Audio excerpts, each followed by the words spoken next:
다 기도하시겠습니다. 하나님 감사합니다. 주님께서 우리 드림의 교회의 공감터에서 이렇게 함께 예배하고 만나게 하여 주셔서 감사합니다. 주님의 계획하심과 주님의 은혜가 있음을 찬양합니다. 주님께서 오늘 이 시간을 통하여 우리의 마음이 열리고 주님께서 우리에게 원하시는 고백과 주님께서 우리에게 원하시는 찬양과 우리가 마땅히 드려야 될 영광과 기도로 주님과 온전히 하나 되고 온전히 주님을 예배하는 시간이 되게 하여 주시옵소서. 주님을 온전히 올려드립니다. 우리 주 예수 그리스도의 이름으로 기도합니다. 아멘. 주님의 교회 여러 성도님들 너무너무 만나뵙게 돼서 감사합니다. 2017년도에 잠깐 한 번 더 만나 뵀었는데요. 한 5년 정도 시간이 지나면서 이제 4년 정도 됐나요? 한 4년 정도 시간이 지나면서 각각 교회에 하나님께서 어떻게 일하시고 또 어떻게 은혜를 더하여 주셨는지 보게 해주시고 또 함께 이렇게 기뻐할 수 있게 돼서 너무너무 감사합니다. 오늘 하나님께서 이 공감터에서 첫 번째 이렇게 예배드리게 하시면서 감사하게도 또 너무 영광스럽게도 제가 이 말씀을 섬기게 돼서 참 기쁨으로 기도하면서 여호수아의 말씀을 붙잡고 기도하게 됐습니다. 하나님께서 저희 교회를 통해서 또 우리 드림의 교회를 통해서 주님의 은혜와 마음을 함께 누리게 하여 주시도록 기도하는 마음으로 같이 주님의 말씀에 귀 기울일 수 있으면 좋겠습니다. 우리가 믿음이라고 하면 그냥 믿음이라고만 표현되지만 사실 많은 용례와 많은 경우에 다른 의미로 쓰일 때가 있어요. 근데 크게는 우리가 예수 그리스도를 믿는다, 구원을 얻었다라고 했을 때 구원을 얻는 믿음, 그렇게 하나가 아주 특징적으로 잡을 수가 있겠고, 또 다른 대표적인 믿음으로는 우리가 우리 삶을 따라가게 될 때, 삶을 살 때 예수님께서 우리의 주인이 되셔서 우리의 주님이 되시는 그런 믿음이 있더라고요. 신뢰라고 표현을 하기도 하고, 근데 우리 삶의 여러 영역에 따라서 우리가 예수 그리스도를 기가 막히게 경험했던 순간에 우리에게 느껴졌던 믿음과 우리의 삶에 구체적으로 그리고 오랜 기간을 거쳐서 우리에게 믿음의 열매로 있게 하여 주시게 할 때 사용되는 믿음이 어떤 의미에서는 참 달라 보이지만 우리의 간절함을 표현하게 되는 중요한 과정들인 것 같습니다. 우리에게 예수님께서 찾아오셔서 주의 놀라운 은혜를 허락하여 주셔서 주님을 믿게 됐죠. 저는 목회자의 자녀로 태어났지만 저도 예수님을 믿는데 굉장히 많은 어려움이 있었습니다. 방황의 시기도 많이 있었고요. 예수님을 어떻게 만나야 하나라는 고민도 있었습니다. 그런데 정작 예수님을 만나고 나니까 이렇게 주님께서 나를 오랫동안 기다려 주셨구나. 그래서 깜짝 놀라게 됐는데 정작 중요한 것은 그 예수님을 믿고 의지했을 때 제 삶에 주님께서 계속해서 이끄시고 인도하시는 주님이신가, 주인이신가, 이런 생각을 하게 되었고 고민하게 되었고 여전히 목회자이지만 주님을 향한 믿음에 몸부림치고 있습니다.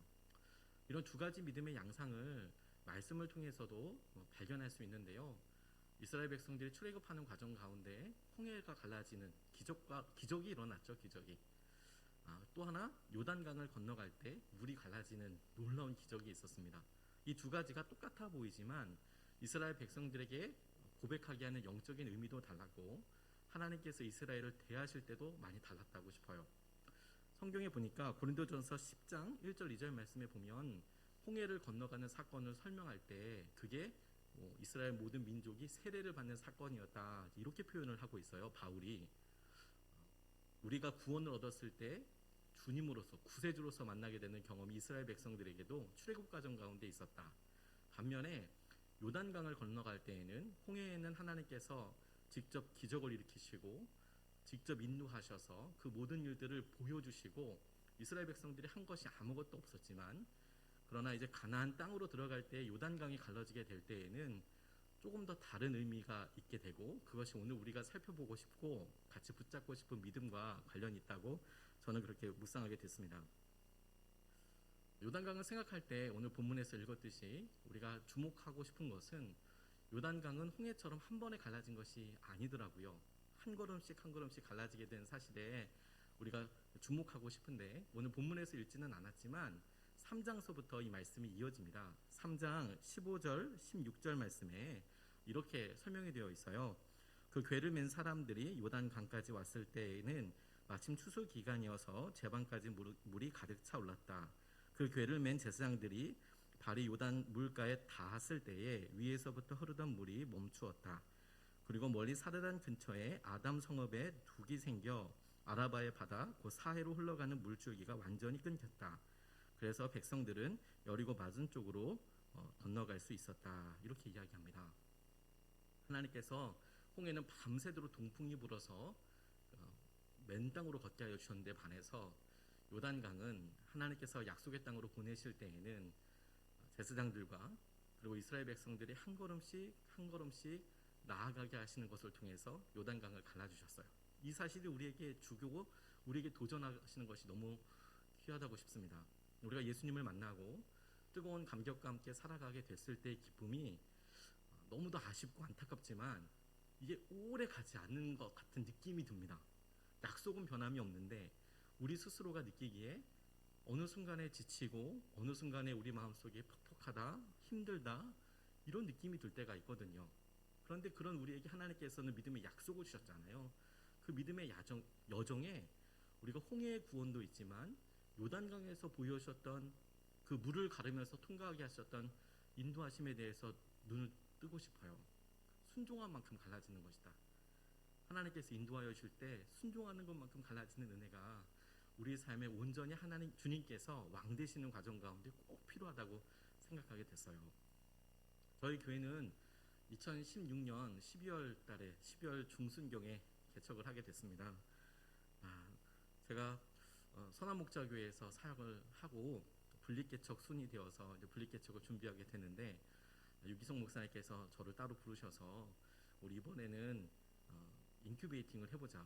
목사님 인큐베이팅이 뭡니까? 이렇게 여쭤봤는데 그냥 당회 때까지 12월 달까지 아무것도 하지 않고 12월 당회가 딱 끝나고 나면 우리 장로교에서는 공동회의라고 하나요?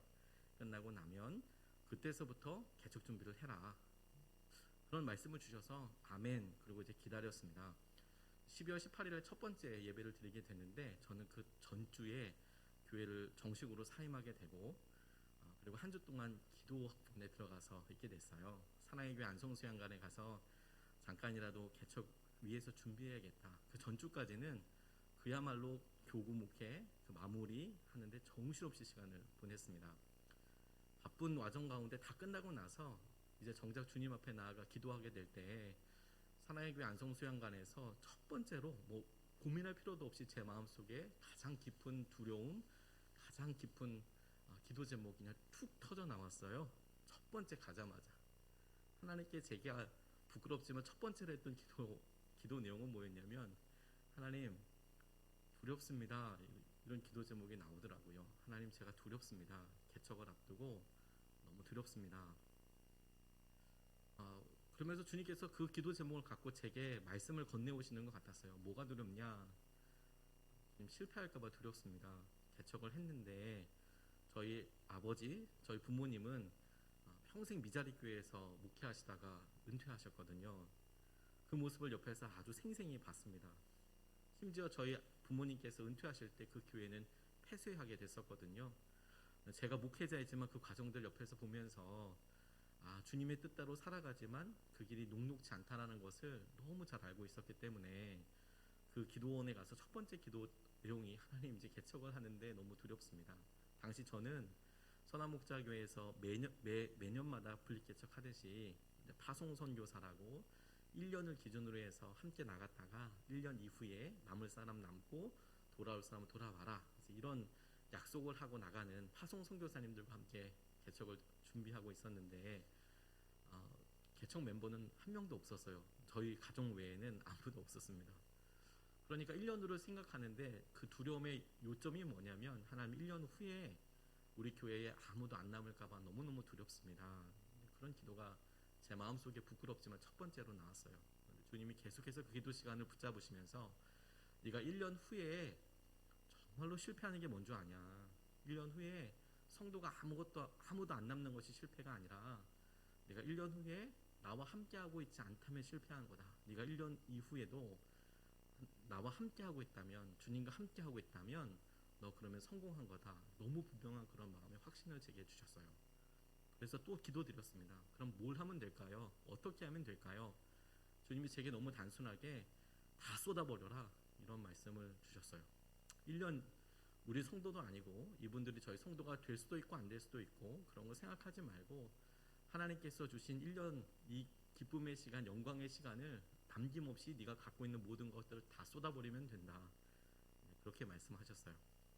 그래서 저희 교회에서 시작된 게 40일 특별 새벽 기도회였습니다. 당장 다음 주에 개척을 해야 되는데 주일 예배 순서도 제대로 정해놓지 않은 상태였거든요. 그리고 당시에는 선한목자교회 안에서 예배를 드리다 보니까 예배 공간이 변변치 않았습니다. 교회에서 최대한 배려를 해주셨지만 교회도 공간 사정이 어려웠기 때문에 저희가 드리는 예배 그 시간 바로 이후에 또 중고등부 아이들이 들어와서 예배 드리는 그런 공간이었어요. 그러니까 주일에는 저희 교회가 모일 수 있는 공간 자체가 없었습니다. 선한목자교회는 안 했다 보니까. 그래서 들었던 생각이 새벽에는 아무도 없잖아. 새벽에는 교회가 크다 보니까 어디든 모일 수 있잖아. 그리고 이제 기도해야겠다 이런 마음으로 이제 기도 40일 특세를 이제 시작하게 됐어요. 당시에는 어느 지역에 개척해야 될지도 결정하지 못했기 때문에 약속의 땅을 찾아서 우리가 가자. 그래서 날마다 새벽 기도를 하면서 어느 지역에 갈지 어떻게 개척해야 할지 그렇게 날마다 주님 앞에 기도하면서 반응했습니다. 참 많은 분들이 기도를 함께 해주셨어요.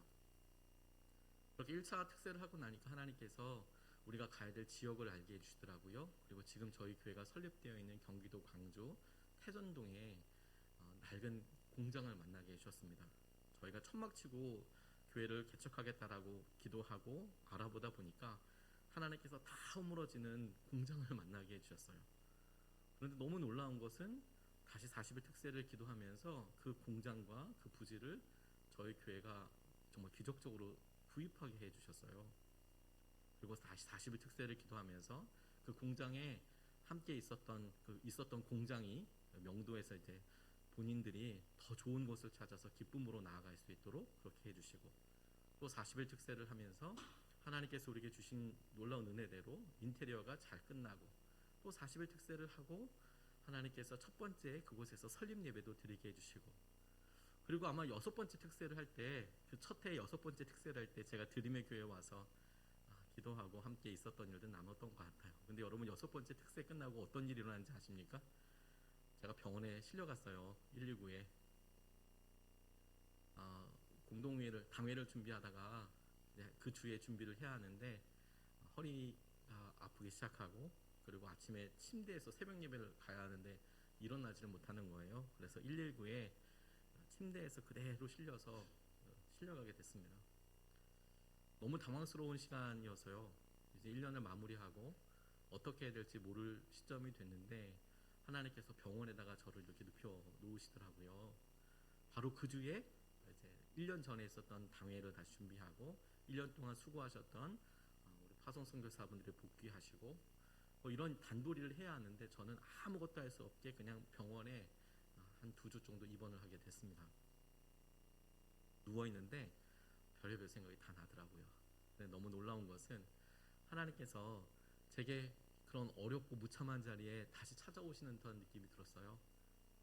그리고 주님, 제가 내년을 준비하고 지금 성도들을 보살펴야 될 때 이렇게 여기 나와 있는 게 너무너무 안쓰럽고 너무너무 마음이 아픕니다 라고 얘기할 때 주님이 저를 위로해 주시면서 괜찮다고 이야기해 주셨어요. 잘했다고. 그리고 1년 전에 고백했던 대로 하나님 두렵습니다. 실패할까 봐 두렵습니다. 그런 기도에 분명한 응답을 주시더라고요. 주님이 함께하고 계시니까 사람이 얼마나 모이는지 교회가 어떤 외형을 갖추는지 그런 걸 별로 중요하지 않다. 그렇게 주님께서 우리에게 순종할 수 있도록 한 걸음 한 걸음 내딛게 해주시더라고요. 너무너무 놀랐습니다. 40일 특세를 할 때에도 하루하루 채워져 나가는데 그 일이 어떻게 응답이 될지 아무도 몰라요. 그런데 하나님께서 그 어느 날 그 기도를 들으시고 만나게 하시고 홍해가 갈라지듯이 또 요단강이 갈라지듯이 한 걸음 한 걸음 주님의 영광이 보이고 순종에 대한 하나님의 놀라운 결과들이 우리에게 있더라고요. 그렇게 7차를 마치고 교회 중층공사를 하고 8차를 하고 9차를 하고 그 사이에 교회 본고도 생기고 사택도 이사하고 작년에는 코로나 상황인데도 40일 특세 끝나지 않고 하나님께서 참 많은 섬김들을 하게 해주셨어요. 그리고 바로 지난번 40일 특세를 마치고 나서는 터키에 2개의 교회를 설립할 수 있도록 해주셨어요. 주님께서 우리에게 순종을 요구하실 때 보니까 너무 단순하고 날마다 반복되는 순종을 요구하시더라고요. 걸음을 걸어가듯이 말씀을 붙잡고 이게 될까? 그런 생각을 가지고 한 걸음 한 걸음 나아갔는데 하나님께서 그 일을 통해서 정작 우리가 무서워하고 두려워하고 있었던 요단강이 그만큼 갈라지게 하시고 그만큼 놀라운 은혜를 그 한가운데를 우리가 걸어가고 있다는 것을 지나놓고 나니까 알겠더라고요. 주님께서 우리 드림의 교회도 똑같이 그렇게 하고 계신다고 싶습니다. 우리가 순종하는 것만큼 주님께서 우리에게 예비하신 요단강이 갈라지는 거예요. 하나님께서 하시는 것을 우리가 보게 되는 겁니다. 그렇게 생각해 보니까 주님께서 우리에게 이 믿음의 여정을 성공적으로 가게 하실 때, 온전히 요단강을 가게 하실 때 가장 중요한 포인트가 하나 있더라고요. 중요한 위치가 하나 있더라고요. 우리가 요단강이 완전히 뚝 끊어져서 이것을 믿음으로 마른 땅으로 걷기 위해서 너무도 당연하고 너무도 필요한 것은 무엇이냐면 우리가 말씀을 붙잡고 언약궤가 나아가게 될 때 말씀을 붙잡고 그 언약궤를 붙잡고 서 있는 사람의 위치는 당연히 요단강의 가장 깊은 곳이 되어야만 한다는 거예요. 가장 깊은 곳까지 말씀을 들고 말씀으로 씨름하는 사람들이 서 있게 되는 것, 그게 온전한 승리와 믿음의 놀라운 열매를 맺게 되는 통로가 되는 겁니다. 1절 말씀에 보면 온 백성이 모두 요단강을 건넜을 때에 주님께서 여호수아에게 말씀하셨다. 너는 백성 가운데서 각 지파마다 한 사람씩 12사람을 뽑아서 세워라. 그리고 그들에게 제사장들의 발이 굳게 선 그곳 요단강 가운데서 12개의 돌을 가져다가, 이렇게 얘기해요. 제사장들이 서 있던 그곳은 17절 말씀을 보면 3장 17절 말씀을 보면 요단강 가운데라고 이렇게 표현되어 있습니다. 한 가운데, 말씀을 들고 서 있는 요단강 한 가운데. 우리의 간절한 어떤 바람이라면 우리가 지금 고백하는 믿음이 능력이 되고 실제로 우리 삶의 열매가 되는 것을 다들 소원하시잖아요. 저도 그렇습니다. 그런데 그럴 때 이것을 우리가 온전한 승리로 경험하고 온전한 열매를 경험하게 될 때 꼭 기억해야 될 것은 무엇이냐면 우리가 말씀을 적용하고 말씀으로 붙잡고 부딪히는 여러 영역들이 있단 말입니다.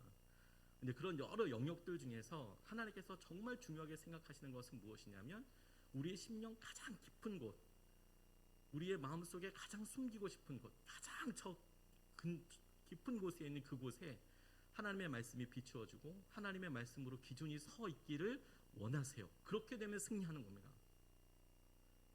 여러 성도님들을 만나보면 어떤 분들은 자녀 문제 때문에 너무 어려워하십니다. 어떤 분들은 재정 때문에 너무 어려워하세요. 각각 정말 힘들고 다루심 받는 게 다르더라고요. 그런데 그 일을 옆에서 함께 섬기고 기도하다 보니까 놀라운 사실을 한 가지를 알았어요. 그렇게 내가 자녀에 대한, 하나님 이 자녀를 주님 앞에 올려드립니다. 아픈 마음으로 올려드리고, 하나님 이번 이사도 주님 앞에 올려드립니다. 그렇게 또 기도하고, 그러면서 보니까 그 영역들이 점점 넓어지는 거예요. 그리고 점점 내려놓을 수 없는 곳까지 내려가게 되더라고요. 그거 아세요? 믿음의 시험에는 재수도 있고 삼수도 있고 장수도 있습니다. 우리가 똑같이 재정적인 문제에 넘어져요. 반복적으로 넘어져요. 재수하고 삼수하고 장수합니다. 그 문제를 우리가 믿음으로 고백할 수 있을 때까지, 홍해가 우리 가운데 완전히 갈라질 수 있을 때까지 우리에게 끊임없이 그런 일이 일어나세요. 그래서 예수님께서 제자들을 보았을 때에도 그들에게 깊은 데로 가서 금을 던져라. 갈릴리 바다에 훤히 보이는 그 바다에서 너 깊은 데로 가서 그물을 던져라. 그러면 잡을 수 있겠다. 우리가 우리 삶의 변죽에서 이 정도는 보여줘도 돼. 이 정도는 어떤 쇼윈도우처럼 사람들한테 보일 수 있고 적당히 이 정도는 이런 약한 모습 정도까지는 돼. 허용할 수 있는 위치와 상황들을 정해놓은 상태에서 다른 그런 접대용 멘트와 접대용 모습 말고 우리가 혼자 있을 때, 우리가 밤에 문득 모니터에 있게 됐을 때 우리를 정말 좌절하게 하는 한 사람과의 관계 때문에 너무도 숨도 못 쉴 만큼 힘들고 어려울 때 문득 드는 그런 생각들, 거기가 우리가 가장 밑바닥에 갖고 있는 말씀이 반드시 적용되고 서 있어야 할 우리 심령의 밑바닥이에요. 그곳에 말씀이 서고 그곳에 하나님께서 하신 은혜를 봐야 한다는 거예요. 그곳에 우리 두려움이 있거든요. 그곳에 하나님께서 일하시고 붙잡아 주실 통로가 있는 거거든요. 내려놓기 어려운 1%가 있습니다. 그곳이 하나님께서 우리에게 원하시고 보기 원하시는 거예요. 우리 마음속에 여러 방이 있다고 생각해 보세요. 그 방에는 거실도 있죠. 사람들이 오면 보여줄 곳이 공간입니다. 사람들을 위해서 편의시설도 있죠. 또 그 방에는 침실도 있습니다. 우리의 개인 공간도 있죠. 그래서 그곳에서 참 많은 일들이 일어납니다. 그런데 여러분, 우리 마음의 방 가운데 아무도 보지 못하고 아무에게도 보여주기 싫은 공간이 있어요. 그 안에는 우리의 더러운 죄가 있기도 하고 아픈 쓴뿌리가 있기도 하고 상처가 있기도 합니다. 그걸 꼭꼭 잠궈놓고 있죠. 그런데 주님께서 우리의 삶에 우리를 구원하신 주님께서 우리에게 약속하신 가나안 땅으로 우리 가게 하기 위해서 요단강이 갈라지는 은혜, 우리의 순종을 통해서 하나님께서 그 길을 가게 하실 때 온전한 승리는 마침내 그 문을 빗장을 열고 들어가서 그것이 빛 대신 예수 그리스도 앞에 드러나고 그 주님께서 하시는 말씀으로 그곳이 자리매김되고 다스림 받게 될 때 하나님께서는 우리가 건널 수 없다, 이 추수 때 넘을 수 없는 이 강 어떻게 건널 건가 두려움과 어려움의 불가능의 대상이었던 요단강을 깨끗이 갈라주실 거예요. 하나님께서 우리에게 그렇게 이끌어 주실 것이라고 저는 정말로 믿습니다. 로렌 커닝햄 목사님 YM 설립자이시죠. 내 신을 벗어라 라는 책에 그분 개인 간증이 나와 있습니다. 이분이 젊은 나이에 하나님께서 하신 은혜에 반응하여서 당시에 교단에 속해 있었던 목사직도 초교파 교단을 만들기 위해서 이해를 해주지 않으니까 내려놓게 됩니다. 목사 받은 것도 내려놓게 되고 탈회하게 되는 느낌이겠죠.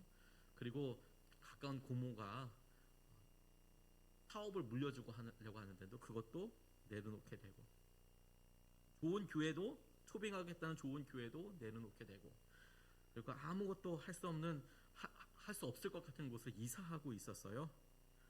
교단 본부에 가서 목사직을 내려놓고 아내 달린 사모님과 함께 밤새도록 운전해서 애리조나에서 캘리포니아까지 운전을 해서 가는데 너무도 안타깝게도 대형 교통사고를 만나게 됐습니다. 아주 큰 사고를 만나게 됐고 차는 고속도로 아래로 굴러떨어지고 유리창은 다 깨지고 목사님은 창밖으로 튕겨나가고 달린 사모님도 튕겨나가고 너무 안타까운 일을 경험했죠.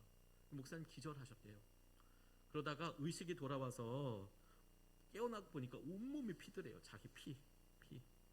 의식을 찾고 보니까 황량한 벌판 한가운데 이 차가 굴러가지고 그렇게 있는 거예요. 근데 몇 미터 떨어진 곳에 이렇게 보니까 아내 사모님, 달린 사모님이 또 그렇게 쓰러져 있는 겁니다. 아내 쪽으로 기어가서 보니까 이 달린 사모님 머리 뒤쪽에 깊이 패인 그런 상태고 머리가 그리고 이미 호흡이 멈춰 있는 것 같더래요. 너무 충격적이고 아프죠. 주님을 위해서 내가 목사직도 내려놓고 큰 교회에서 청빙을 하는 것도 내려놓고 그리고 돈을 엄청 벌 수 있는 기업을 물려주겠다고 하는데도 다 외면하고 주님께서 내게 주신 비전 하나 붙잡고 내가 이사하고 함께 해보겠다는 그 여정길에 반드시 축복해 주실 것 같은 그 여정길에 이런 대형 사고를 만나고 나니까 얼마나 힘들고 참담했겠습니까? 그런데 그때 사막에 한 사람도 없는데 어디에서 목소리 같은 게 들리는 것 같으시더래요. 로렌이라고요. 로렌. 주위를 살펴봤는데 아무도 없는데 다시 그의 이름을 부르시는 것 같더래요. 분명하게 로렌. 하나님의 음성이라고 본인이 깨달으시더랍니다. 그때 하나님께서 말씀을 계속 하시더래요. 로렌, 이래도 여전히 나를 섬기겠느냐? 너무하시죠? 주님이 너무하시죠? 이미 다 드리겠다고. 우리 재정도 성공의 기회도 목사직도 다 내려놓고 그렇게 살겠다고 이사 가는 중인데 그 상황에 사랑하는 아내까지 이제 목숨을 잃은 것처럼 보이고 큰 사고를 만나게 되는데 그 황량한 벌판에 찾아오셔서 로렌, 이래도 네가 나를 믿겠냐? 이래도 네가 나를 따르겠느냐? 이분이 그 책에 보면 본인의 대답을 이렇게 써놓고 계세요. 왜 그런 말씀을 하십니까? 이제 내게 남은 것은 아무도 없고 오직 하나님뿐입니다.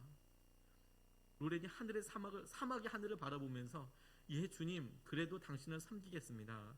이제 제 인생에 남은 것이라고는 목숨밖에 없습니다. 이것도 당신께서 원하시면 취하실 수 있습니다. 이것까지도 주님 앞에 드릴 수 있습니다. 그러니까 주님께서 달린을 위해서 기도하라 이렇게 달린을 위해서 기도해라. 아내를 위해서 기도해라. 가서 뜨겁게 기도하는데 아내가 어느 순간에 숨을 쉬는 것 같다. 하나님께서 그 위기와 어려움 가운데 기가 막힌 만남과 이끄심으로 그분들을 보호하시고 구원해 주셨다는 간증이 그 안에 있더라고요. 우리 마음속에 숨겨놓은 1%, 아무에게도 보여주고 싶지 않은 두려움의 방이 있습니다. 안기 때문에 너무너무 힘들죠. 쉽지 않습니다. 그게 내려놓지 못한 1%가 될 수 있어요. 내 과거의 아픈 상처들, 내가 젊었을 때 했던 실수들, 그게 드러나게 됐을 때 이어지게 된 여러 파장들, 사진을 잘못 찍고 사람을 잘못 만나고 그 일을 감당할 수 없어서 밝은 척 웃고 있지만 그 내려놓지 못한 1% 때문에 정작 하나님께서 우리에게 허락하신 약속의 땅 가나안에 온전히 들어가지 못하고 그 변죽에서 근처에서 어떻게 해야 되지 넘어가지도 못하고 머물고 있을 수 있겠더라고요. 하나님께서는 우리가 그 요단강, 우리가 가장 힘들어하는 가장 밑바닥에 말씀 들고 그 말씀대로 다스림 받기를 원하고 계세요. 그게 우리에게도 도움이 되기 때문입니다. 하나님께서 아브라함에게 독자 이삭을 바치라 하셨어요. 독자 이삭을 바칠 때 그의 마음이 결연했습니다. 꿈 꾸자마자 다음날 아침에 준비했어요. 하나님이 그때 아브라함의 결연함을 모르셨을까요? 아셨겠죠. 보셨겠죠. 그리고 길을 떠납니다. 3일을 가요. 그리고 하인들에게 저기 보이는 저 산에서 예배드리고 올 테니까 여기 머물라고 합니다. 그때 그 결연함을 어떤 일을 해야 될지 그가 결심하고 있는 것을 하나님 모르셨을까요? 네, 알고 계셨을 거라고 믿어요. 근데 아무 말씀 안 하셨습니다. 산을 올라가고 있습니다. 아들이 물어봐요. 다 있는데 재물은 어디 있나요? 그 질문을 아브라함이 지금 자기는 이제 앞으로 어떻게 할 거야 라고 결정하고 있는데 얼마나 아버지로서 마음이 아팠을까요? 그런데 아브라함이 그때도 이삭에게 이야기했습니다. 하나님께서 준비하실 거야. 그 심정을, 그 마음의 결연함을 하나님이 모르셨을까요? 그런데 아셨을 거라고 저는 믿어요. 그런데 아무 말씀 안 하셨어요. 왜 그러셨을까요? 왜 그러셨을까요? 우리 삶의 순종과 우리의 마음이 하나님 이것을 넘어서고 이렇게 또 나아가고 그렇게 해서 하나님께서 하시는 도전하시는 것을 따라가다가 모리아산 꼭대기에 올라갈 때까지 그 순종의 끝까지 올라갔을 그곳에서만 경험할 수 있는 하나님의 은혜가 있기 때문에 그래요. 여호와 이레에 하나님이 예배하신 것이 있기 때문에 그렇습니다. 이것은 모리아산 꼭대기에 올라가야만 경험할 수 있는 거예요. 순종의 끝까지 가봐야 알 수 있는 거예요. 그래서 하나님께서 이런 일을 다 예비하셨구나 라고 놀랍게 주님 앞에 행하시는 것을 볼 수 있어요. 근데 여러분 다시 한번 그게 하나님께서 우리에게 복이기도 하시지만 또 다른 복 하나가 있는 거 아세요? 또 다른 놀라운 은혜가 있는 거 아십니까? 아브라함도 하나님을 믿는다고 생각했지만 그 스스로도 내가 하나님을 얼만큼 믿는지 몰랐을 거예요. 무슨 말이냐면 하나님께서 아브라함의 믿음을 시험하셔서 그와 같은 일을 하셨다고 하셨는데 하나님께서 그 결연함을 의심하고 걱정하신 것이 아니라 그곳까지 올라왔을 때에 아브라함이 흔들리지 않고 확고한 그 믿음을 하나님께서 아셨어요. 보셨죠? 하나님만 아신 게 아니고요. 아브라함도 알아요. 우리가 말로는 아브라함처럼 하나님 우리의 모든 것이 다 주님의 것입니다 라고 고백합니다. 근데 여러분 그거 들여보지 않으면 몰라요. 우리가 순종해보지 않으면 어디까지 순종할 수 있는지 모릅니다. 우리가 그 길을 가보지 않으면 우리가 실제로 말씀대로 살아보지 않으면 그 말씀을 우리가 부딪혀서 우리 삶으로 실제로 그 길을 가보지 않으면 단순하고 무식해 보이고 그거 알고 있는 거야 이런 거 말고 실제로 그 길을 가보고 땀을 흘려보고 피도 흘려보고 그 길을 가본 사람은 전혀 다른 이야기를 합니다. 모리아 산에서만 경험할 수 있는 은혜가 있어요. 모리아 산에서만. 저는 요즘 어렵다고 이야기하는데 저희 주위에 개척에 대해서 고민하는 분들, 후배 목사님들이나 친구 목사님들 있으면 전 꼭 해보라고 이야기해요. 도전해봅니다. 해보라고, 꼭 해보라고. 하나님이 어마어마하시다. 하나님이 어마어마하시다. 하나님이 정말 통전적으로 전 존재로 확 다가오는 것을 느낄 수가 있을 거예요. 날마다 한 사람 한 사람씩 기도하는 거에 있어서 하나님께서 얼마나 놀라운 일들 하시는지 진짜 느낄 수 있을 거예요. 영광이다 영광. 한번 해봐라. 우리의 삶에 여러분 한계처럼 여겨지는 것이 있죠. 목회자에게 있어서는 개척이라는 것이 저거 할 수 있을까 이런 막연한 외경? 동경하면서도 저게 될까? 이걸 해야 되나? 여러 성도님들에게는 은퇴가 그럴 수도 있고, 유학이 그럴 수도 있고, 이직이 그럴 수도 있고, 우리 부부끼리 행복한데 자녀를 꼭 낳아야 하나?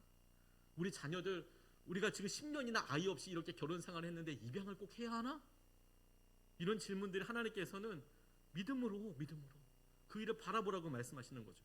그리고 그대로 순종해 봤을 때, 그게 하나님께서 하신 말씀이라면 그 일을 마주쳐보고 도전해 봤을 때, 그리고 우리가 그렇게 두려워하던 그곳에 하나님의 말씀이 다스리기 시작하셨을 때, 하나님은 우리가 상상할 수 없었던 승리를 주실 거예요. 요단강이 완전히 갈라지게 될 거예요. 그까이 거 아무것도 아니에요, 여러분. 요단강에서 우리가 마지막으로 한 가지 더 살펴보고 싶은 것은 하나님께서 가지고 계신 시선이에요. 하나님께서 가지고 계신 시선. 9절서부터 10절 말씀을 보면, 여호수아는 요단강 가운데 언약궤를 메었던 제사장들의 발이 머물렀던 곳에 다른 12개의 돌을 세웠다. 그 돌들이 오늘까지 거기에 있다. 주님께서 여호수아를 시켜 백성에게 명령하신 일, 곧 모세가 여호수아에게 지시한 일이 그대로 다 이루어지기까지 궤를 맨 제사장들이 요단강 가운데 서 있었다. 백성은 서둘러 강을 건넜다. 이렇게 이야기합니다. 이 말씀에서 그들이 제사장이 서 있던 그곳에 돌을 쌓았다, 12개의 돌을 세웠다라고 이렇게 나와 있어요. 세로로 세웠는지 가로로 세웠는지는 잘 모르겠습니다. 12개의 돌을 세웠답니다. 그런데 이것을 주목할 수밖에 없는 이유는 뭐냐면, 앞서 4절서부터 7절까지 그 깊은 곳에 있었던 돌들을 각 지파에서 한 사람씩 와서 큰 돌을 하나씩 들고 나가라고 그래요. 나중에 기념하기 위해서 12개의 돌을 쌓겠다고 가져가라고 이야기합니다. 그래서 그냥 집중해서 보지 않으면 그 돌이 그 돌인가? 이 돌 여기 쌓은 건가 싶지만, 말씀을 쭉 4장 19절 그리고 23절까지 쭉 읽어보면, 그러면 길갈에 그들이 지금 맨 바닥에서 갖고 나왔던 돌을 가지고 쌓는 장면이 나와요. 그러니까 돌이 2개가 있었던 거예요. 돌 무더기가, 12개의 돌 무더기가 하나는 길갈에 세워져서, 이게 도대체 어찌입니까? 이게 도대체 뭡니까? 이것의 의미가 뭡니까? 라고 앞으로 이 일을 경험하지 못한 다음 세대가 물어보게 될 때, 우리가 하나님께서 이 요단강을 갈라주셔서 이거 마른 땅으로 건넜다, 그것을 그때 이 바닥에 있던 돌이야, 이렇게 기념할 수 있도록, 교육할 수 있도록 세운 돌이 길갈에 있고, 놀라운 것은 요단강 제사장들이 서 있던 그 곳에도 여호수아가 세웠던 돌이 그대로 서 있는 거예요. 그리고 제가 너무 마음 뜨겁게 집중했던 것은 9절에 가로 안에 있었던 그 돌들이 오늘까지 거기에 있다라는 표현이에요. 다시 물이 합쳐지게 되면 그 돌들은 사람들은 볼 수 없습니다. 지금 스킨스쿠버 하듯이 들어가서 보겠다 이런 느낌이 아니라, 다시 그 돌은 볼 수 없죠. 길갈에 있는 돌이 어떤지 인터넷에서도 검색을 해보고 했지만 그런 자료들은 없는 것 같아요. 아마 어느 순간에 유실됐을 수도 있고, 또 제가 모르는 어느 곳에 있을 수도 있겠습니다만, 근데 저는 하나님께서 우리에게 굳이 여호수아가 세워놓았던 돌에 대해서 이야기하실 때, 그거 지금까지 남아있다. 물론 이 여호수아서가 쓰여져 있던 그 당시를 기준으로 해서 그 전에 12돌을 세웠고 이 글을 썼을 때 세워졌다, 이렇게 해석하는 것이 맞겠지만, 그 글을 오늘 우리가 읽으면서 여전히 그 돌은 현재 진행용으로 지금도 함께하고 있다, 저는 이렇게 읽혀지더라고요, 저한테는. 그리고 그것이 하나님의 시선이라고 생각하게 됐어요. 우리가 이런 일들, 믿음의 여정들 통해서 화려한 결과들이 있죠. 그 결과들을 자랑할 수도 있습니다. 자랑하고 그것을 다른 사람들에게 나눌 수도 있어요. 귀한 일입니다. 꼭 필요한 일입니다. 그런데 여러분, 하나님께서는 그것도 너무 귀하게 여기시지만 하나님이 주목하고 계시는 12개의 돌이 있어요. 하나님과 그것을 쌓아드리는 사람만 기억하고 있는 12돌이 있습니다. 저는 그것이 우리 드림의 교회와 공감토에서 드려지는 예배가 그렇게 되기를 원합니다. 주님께서 우리에게 주셨던 대로 우리가 어려움과 여러 시기들을, 과정들을 겪고 있지만, 그런데 주님께서 우리가 외적으로 하는 여러 일들과 결과들을 뛰어넘어서 우리가 주님 앞에 내밀하게 드리고, 우리가 주님 앞에 들었던 것들로 인하여서 주님만 아시는 12돌을 주님이 여전히 보시고 기억하시고 그 일에 축복하시고 그 일에 하나님께서 우리와 함께 하시는 것을 보게 하여 주시는 것을 우리가 알게 되고 보게 될 수 있겠다고 저는 믿습니다. 그게 너무나 중요한 재산이 되는 것이죠. 제가 분리개척을 하기 전에 분리개척이 결정나고 바로 정말 얼마 안 지나서 유기성 목사님이 저를 다시 부르셨어요. 차 목사, 청빙 나가보지 그래? 목사님 지금 분리개척 준비 들어갔는데 아주 구체적인 준비 하나도 없으니까 청빙 한번 나가보지 그래? 기도해보라고 말씀하셨어요. 전 당연히 안 간다고 생각했습니다. 멀기도 했고 저는 원래 개척 준비하고 있고 그런데 웬 나가야 되나. 그런데 그 교회 사정이 너무너무 어려워서요. 목사님이 젊으신 분이었는데 어렵게 건축을 하시다가 돌아가셨어요. 건물 다 지어놓고. 성도들이 꽤 있었는데 목사님 돌아가시고 그리고 그런 여러 시기들 가운데 다 떠나버리고 그러니까 이 건축 빚이 어떻게 감당이 안 되는 상황이 되니까 이제 선한 목적에 와서 누구든 받겠다. 보내달라. 여기 목사님 누구든 받으면 보내주면 받겠다. 이제 이런 상황이었습니다. 그런데 뭐 빚이 어마어마하더라고요. 빚이 뭐 몇십억이었습니다. 몇십억. 그러니까 빚도 많은 그 교회에 성도들이 많지도 않고 한 30명 정도 남아 있었나요? 그것도 다 목사님 친척들이었어요. 그러니까 누구든 거기에 이제 부임을 하게 되면 그분들은 다 다른 교회 가실 가능성이 한 90% 정도여서 목사님의 친인척이었으니까 돌아가신 목사님 그리고 사모님의 친인척이었으니까 당연히 안 간다고 생각을 하죠. 그런데 기도하고 주님께서 항상 우리에게 기도하게 하실 때 우리의 1% 우리가 두려워하는 거 이런 거 보게 하신다고 그러잖아요. 주님이 저에게 기도하는데 자꾸 그거 생각나게 하시는 거예요. 그리고 또 유목사님이랑도 이야기하면서 하나님께서 혹시 이런 때를 위해서 쓰시는 거 아닌가. 그러니까 고쳐 생각해 보게 됐습니다. 그곳에 빚이 많아요. 그래서 아마 가게 되면 교회 빚이 그렇게 많은데 거기 청빙을 가서 뭐 월급이나 제대로 받겠습니까? 그리고 또 지방이었기 때문에 뭐 선한 목적에서 뭐가 어떻게 올 수가 있겠습니까? 그냥 거기 그렇게 하는 거죠.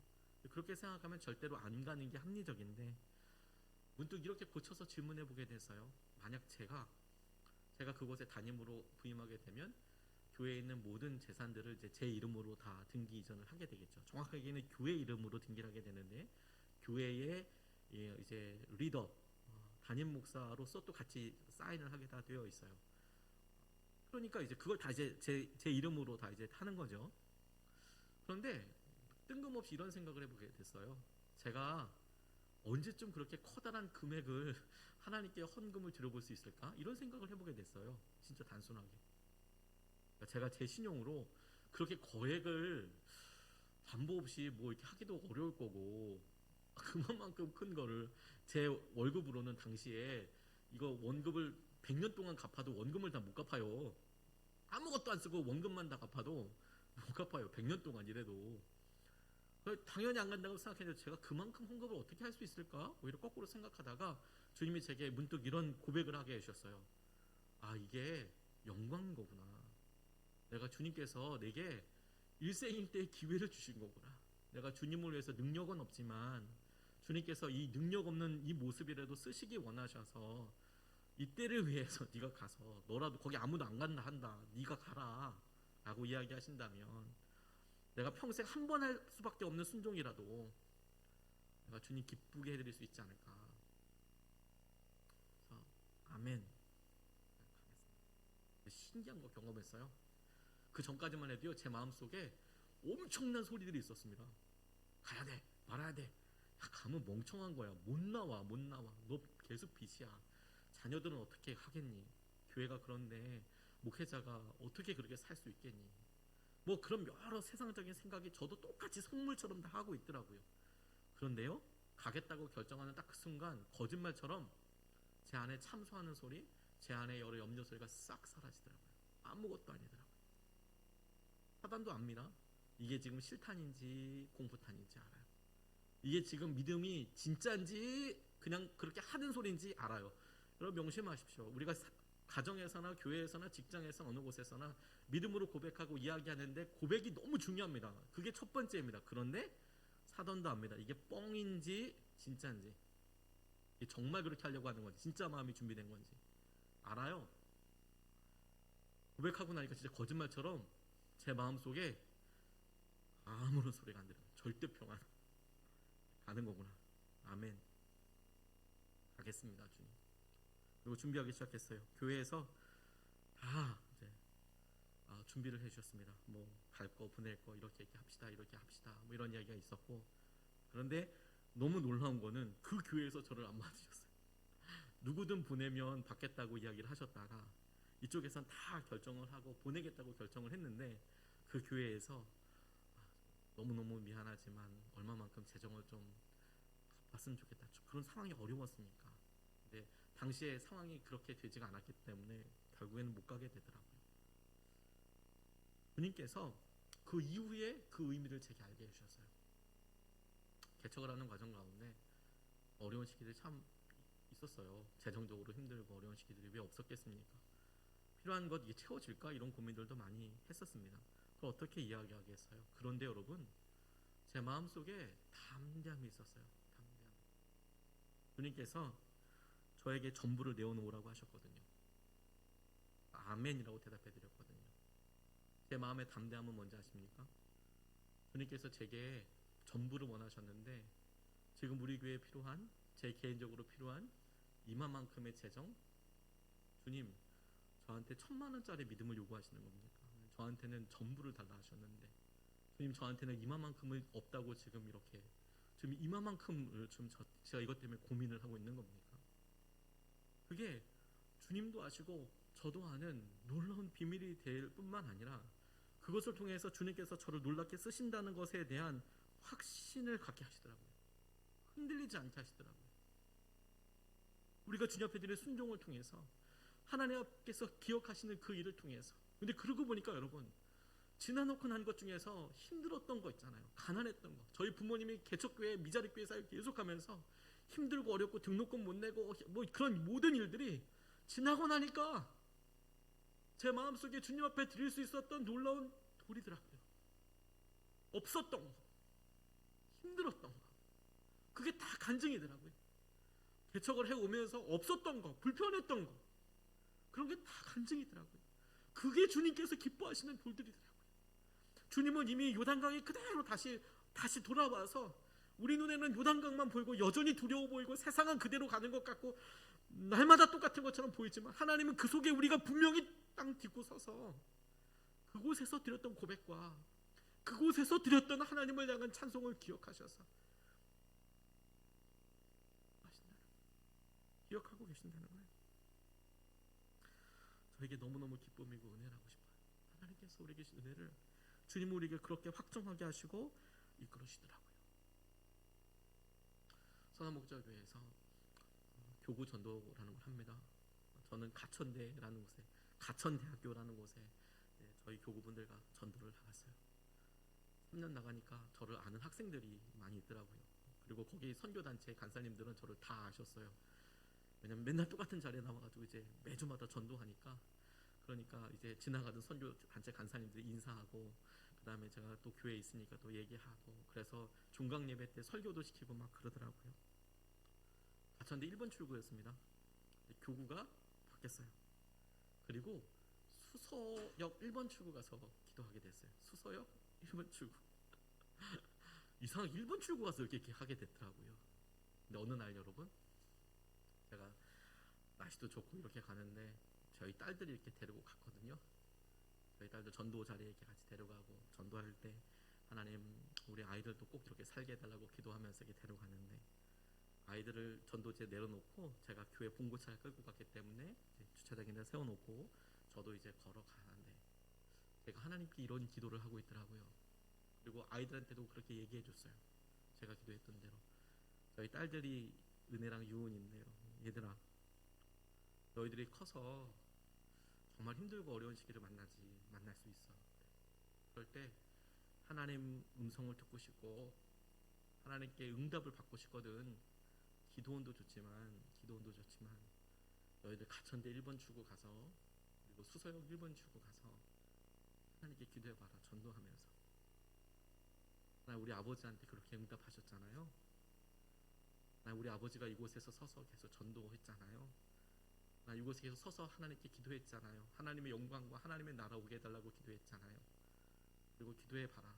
하나님 이게 뭐예요? 우리 아버지한테 그렇게 말씀하셨는데 하나님 이건 어떻게 해야 되는 거야? 라고 기도해봐라. 하나님께서 100% 응답해 주실 것이다.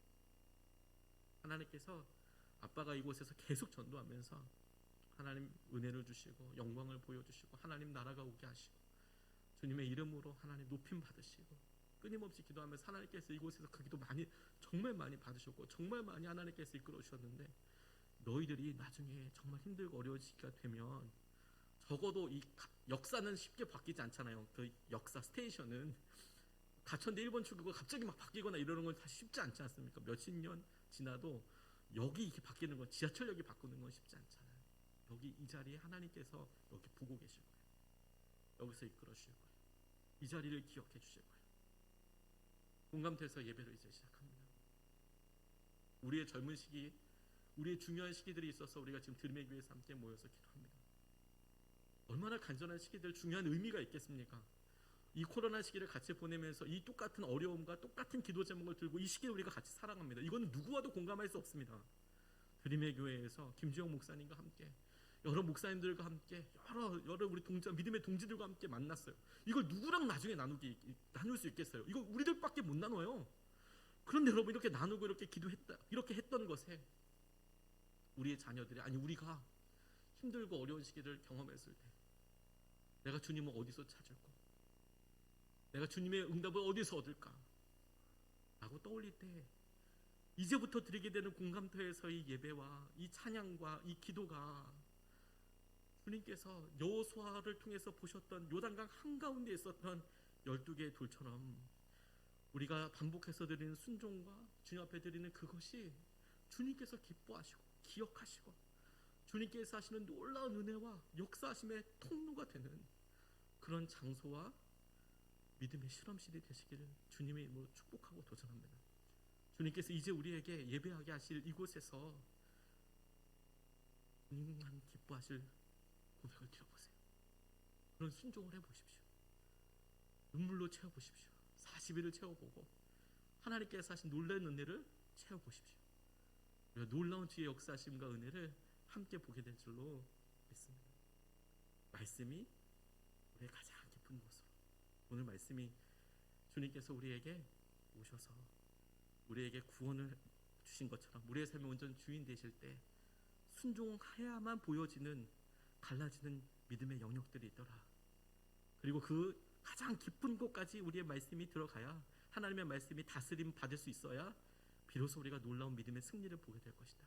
그리고 그 자리에 하나님만이 아시는 놀라운 믿음의 기쁨의 돌을 쌓아라. 이것으로 주님께서 2021년도 이 공감토에서 하나님께서 하신 은혜를 마음을 함께 누리게 해주실 줄로 믿고 축복합니다. 기도하시겠습니다. 아버지 하나님 감사합니다. 주님께서 이 어려운 시기에 우리에게 이렇게 아름다운 장소를 주셔서 감사합니다. 이렇게 좋은 목사님과 좋은 동역자들을 주셔서 너무너무 감사합니다. 그래서 주님께서 행하시는 은혜를 보게 하여 주심도 감사합니다. 주님 우리 마음속에 왜 우리가 세상에서 실패할까? 왜 나는 여전히 우울할까? 여전히 왜 나는 이런 실패감 때문에 일어나지 못할까? 왜 반복해서 좌절하고 음란함을 끊지 못하고 공황 또 우울감 때문에 극단적인 생각에서 벗어나지 못하고 해결되지 않을 것 같은 관계로 인하여서 힘들어하고 좌절하고 용서하지 못하고 왜 이럴까?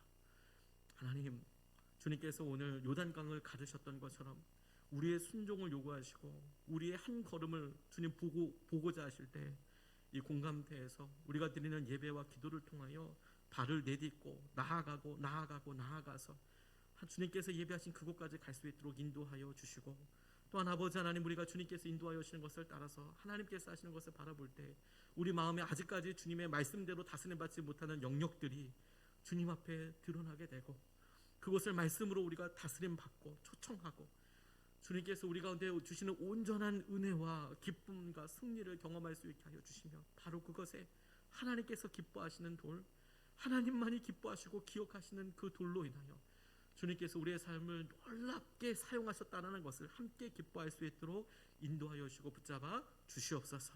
주님께서 우리 공감터에서 이제부터 행하실 은혜와 예배와 고백 가운데 주님께서 놀랍게 기뻐하시고 영광 받으실 줄로 믿고 감사드립니다. 우리 주 예수 그리스도의 이름으로 기도합니다. 아멘.